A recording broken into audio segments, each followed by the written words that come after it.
अपने समय से आगे थे और इतिहास से पढ़े। वो हथियार से नहीं किताब से लड़े। उनकी जो लड़ाई थी वो मानवता का सम्मान है। जो किताब उन्होंने लिखी वो भारत का संविधान है। उठो, पढ़ो, संगठित हो जाओ, संघर्ष करो।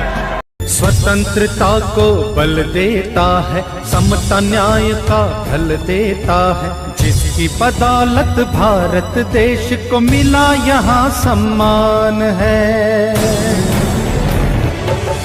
भारत का संविधान है, भारत का संविधान है,